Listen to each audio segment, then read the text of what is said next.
Don't you know that the music should be soft? Unser meets with Roosevelt looking for patterns, says he never did dirty work. I felt like that was a lie. But sure. But look at him playing cop again. I know. Right, Theo? Yeah. It's Dane Callie playing cop. He hasn't played cop since he got out 2 seasons ago or a season and a half ago. He's playing cop, and I fucking miss that, man. And I like that. He's terrific in it. And here, can I ask you this? Did Unser do this on purpose, or should I say Dayton? Does he have a bit of a Southern accent? I'm not sure it's Southern, but it's certainly Southern California. He was always New Yorker. Dane's a New Yorker. Yes. But now he's starting to lose that a little bit, it seems to me. Yeah.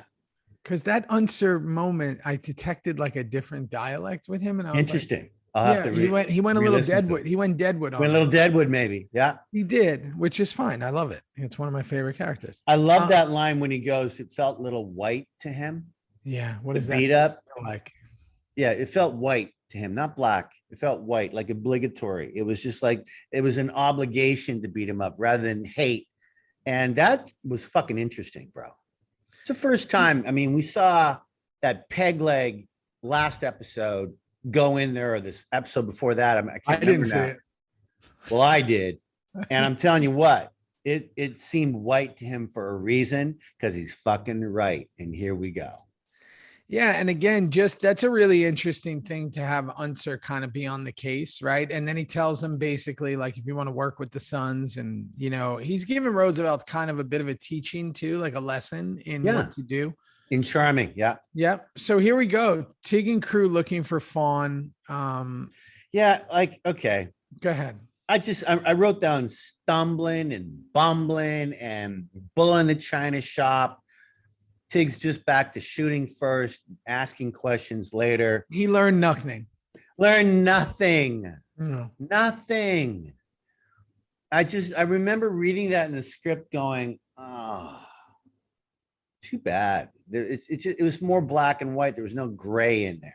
But the gray came later. So can we just keep going here now? Please. Yeah, because I remember this day. I just want to talk about offline for a second actually offline from the show. I remember this day for some reason very well, because there's a famous picture of us all sitting on the couch together from above. Yeah. Yeah. Do you remember that? Yeah. And we were all on that big couch sitting there bullshitting together in like a circle, and someone took a really great picture of us. So I've seen that picture a lot. I mean, if somebody, I'm sure you could find it on the internet, but it's just us all hanging out between shots. And I remember that because that was one of those days where, fortunately, unfortunately, you had all the heavy lifting and we were just all hanging out. Yeah. So we were there in this house in like downtown LA or wherever we were. Yeah. And you guys had to do all the work. So we were just, I mean, back then chilling out and just, bullshit. Yeah, no, you got to just react. You got to react to what's going to happen. Not a lot of dialogue. It was. But you had to see some crazy stuff as that character. So why don't you explain to me what went on that day? I met the actress playing Fawn just really briefly and couldn't wait to work with her. And we had a big emotional scene at the end. Did you meet her at the table read? I don't remember. Yeah, she might not have been cast by the table. I don't think she was at the table read, to be perfectly honest with you, but I could be wrong there too. I don't remember. I remember. And just so everybody knows what a table read is, just if you're listening to this, we would always, before an episode would start. So let's every episode's different, but let's just arguably say it starts on a Monday. We would have a table read on a Friday, before it, and all the cast would sit around a table, literally.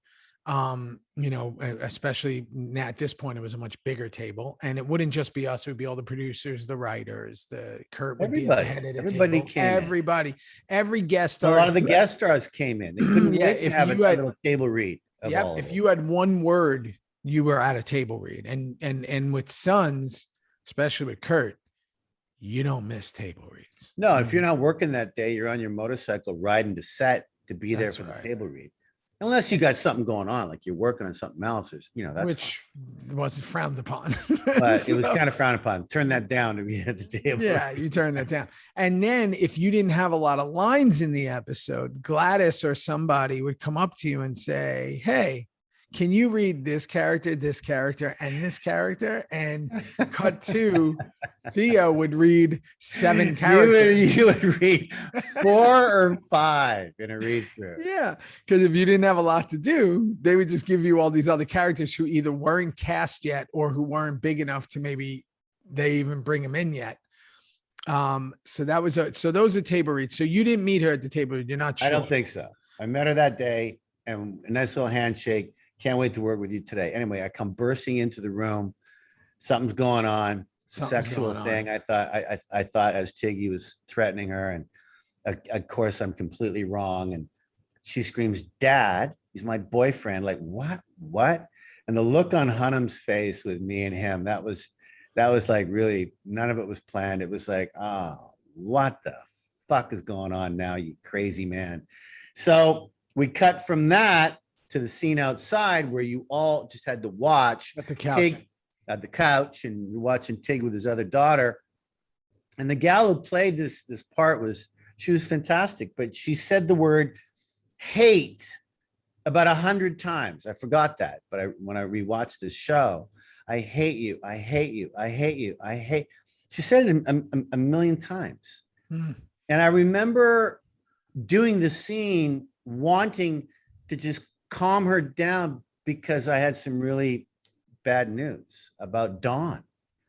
And I remember the actress, she didn't want to stop saying that. So I just let her go and go and go. Some people have. And then we finally got it in, and a lot of tears were shed. And it was fun. It was really interesting because what I liked about the Fawn character was she was completely opposite of the Dawn character. Yeah. So that's kind of the way it is, right? We see that with siblings, totally opposite. I think there could have been more. I think it could have been a little different.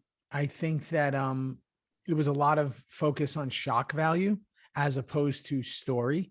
You had such a beautiful moment there when you were telling her. You were so That's a good patient. point. That's a good point. You were so patient, and you had such a beautiful moment. And I remember that day, and you had to fight for that moment. And what I mean by that was there was a lot of people around, and there was a lot going on. And I think that could have been done after what we just witnessed in 501, and with what is at stake here, him wanting to murder another person to get harm at you and the sons.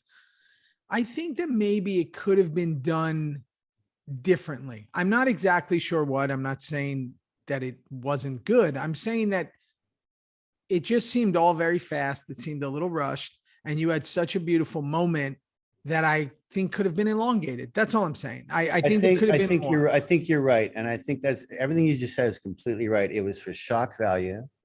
We wanted again to be thinking we knew what was going to happen, and we were completely wrong. We thought Tig was going to go in there and blow someone away, but it was the boyfriend. And that she was in trouble, and she wasn't. All that. And yeah. The only thing that could have been different, perhaps, but then it becomes too long of a thing in a way, is just her and me. That's it. It could have been. If it was just the two of us in that bedroom, could have been stuff about mom. Could have been. Yeah. Could you put your clothes on? And it could have been something different without all you guys watching. But it wasn't. So I think I did have to fight for that moment to keep whatever that moment was going to be about my sorrow over her sister. And I did get to tell her. But it was short. Yeah, but the way you played it, I mean, your eyes welled up, and it was just really great. And she, she took it, she accepted it. But again, I just think it might have been better alone. It might have been, I think you're right. It was chaos. Whatever. It was chaos. You're right. Jax was in full whisper mode too at that moment. He's like, "You got to get out of town and take this money and take her and leave." And I was like, "Okay, everybody's whispering," which, by the way, it's a bit of a thing with actors. A lot of actors do it. If you'll notice, you can notice it a lot on Sons. It is it's a trap. You know that. It's a trap sometimes that we do that because we don't really do it in real life.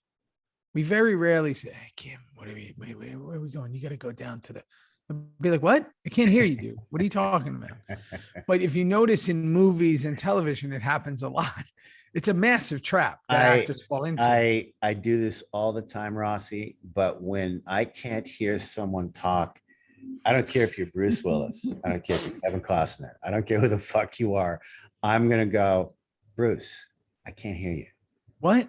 Hey, what? I want to hear you. Yeah. I want to hear you so I can react.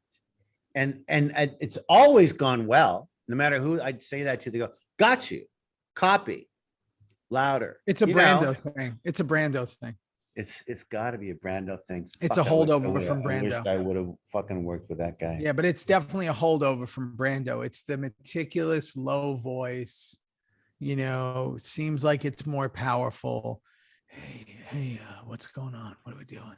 And it's like, I listen, I get it. I've done it. I'm guilty as charged. I'm just saying that now as I get older and elongated and longer in this game, I start to see that. And curly hair and different curly hair. Gaining weight and losing weight. Like, yeah, it's a trap. It's a trap. It's a trap. Just keep it real, kids. Keep it real. Always keep it real. But listen, I do understand. And by the way, in that scene, he was justified whispering because you're over there in this moment with your daughter and he needs to tell this guy what's up. Hey guys. If you want to see this full episode, click on our subscription service down below where we have not just the rest of the Reaper Review episodes, but we have everything else, which is our other show, Theory. Discord, merchandise, Q&As, so much going on. I can't even keep up, Theo. Greeting videos that we come on. Our merch shops, our exclusive gear, plus again, our other show, Theory, that Kim and I also do. So, hey, continue the journey of Reaper Reviews and also come start the new journey with our Theory show. And that's it. We'll see you there. We appreciate it. See you soon. Can't wait. Appreciate you all. Let's go. Bye-bye.